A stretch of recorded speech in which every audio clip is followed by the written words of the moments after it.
नमस्कार दर्शक बंधु, आज हूँ 8 तारिख मंगलवार। तो आज राशिफल जानिबा। मेष राशि, आपणकर सबु काम पूरा हेबो। पति पत्नी मध्य संबंध मधुर रहिबो। ऑफिस काम रे बोझ पड़ी पारे। व्यवसाय रे विशेष सफलता हासिल हेबो। वृष राशि, आपणक मन सामाजिक कार्य रे रहिबो।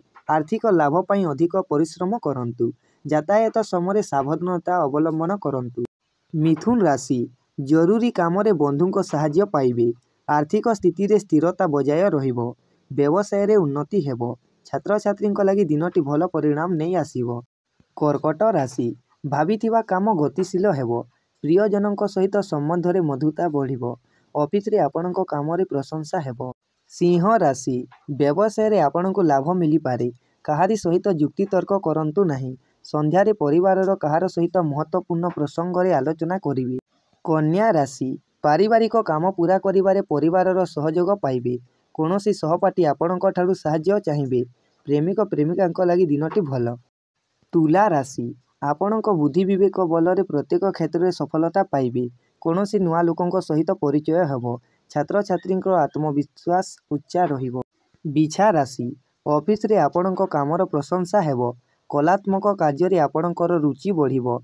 व्यवसाय रे उन्नति हेबो। कोनोसी लोक साहाय्य करिवे। धनु राशि, आपणक मनरे नुआ नुआ विचार आसीबो। काहारी सहित तर्क वितर्क करंतु नहीं। आय वृद्धि हेबार संभावना अछि। पारिवारिक संबंध रे मधुरता बढ़िबो। मकर राशि, मंदिर को ठाकुर दर्शन पाई जिबे। आपणक योजना सफल हेबो।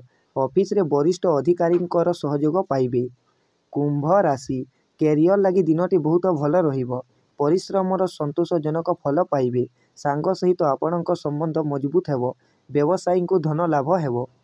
मीन राशि, सबु काम रे आपण सफल रहिबे। आर्थिक स्थिति पूर्व अपेक्षा आहुरी सुदृढ़ हेबो। पारिवारिक जीवन शांतिमय हेबो। छात्र छात्री को सकारात्मक परिणाम मिलिबो।